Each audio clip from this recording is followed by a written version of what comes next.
think a tree diagram is a good shout here just to make things clear. We can either pick a blue or a yellow on the first pick. There are M blue and there's going to be M plus N in total because M blue and N yellow. And then for yellow, there's N yellow and there's still M plus N marbles. There we go. Right, let's take a look at the second pick. So these are now the different branches I can take. No, I'm only really interested in this route or this route, blue, blue, or yellow, blue, because those two add together will give me the probability that the second marble is blue. So let's say I picked a blue one out. We're told that we return it to the bag along with k other marbles of the same color. So now I'm going to have m plus k blue marbles, and the total number of marbles is going to be m plus n plus k. Now, if I picked a yellow out, then I'll be adding k yellow marbles. So there'll still be m blue marbles, but then there'll be m plus n plus k marbles in total. There we go. So for the probabilities, I'm then going to times across and I'm going to be adding them. So the probability the second is blue is going to equal m over m plus n multiplied by m plus k over m plus n plus k.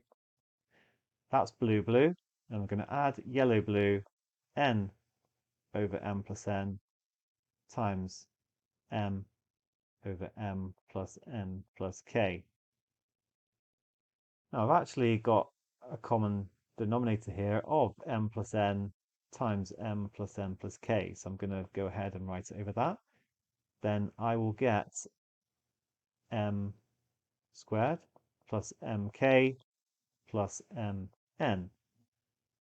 Let's just see if we can simplify this. So I can actually factorize the m out. I could have done that right from the get-go to be fair, but I didn't. M plus n plus k over m plus n times, and you might have spotted what is happening here. We've got a common factor of n plus n plus k. Actually, that's going to cancel out, leaving us an answer of m over m plus n, which is a pretty neat result because it's actually independent of k. It doesn't matter how many marbles we're adding on this second go. The probability of making the second marble blue is simply m over m plus n. And it's quite a nice admission in the extended solutions. They say, look, it's independent of k.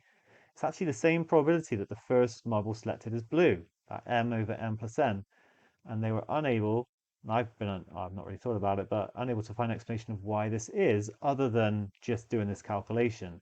So if you've got like a more straightforward way, because quite often, you can have some further insight to explain why that just must be the case. But, by all means, share it because I'd definitely be interested in it, and I'm sure others would too.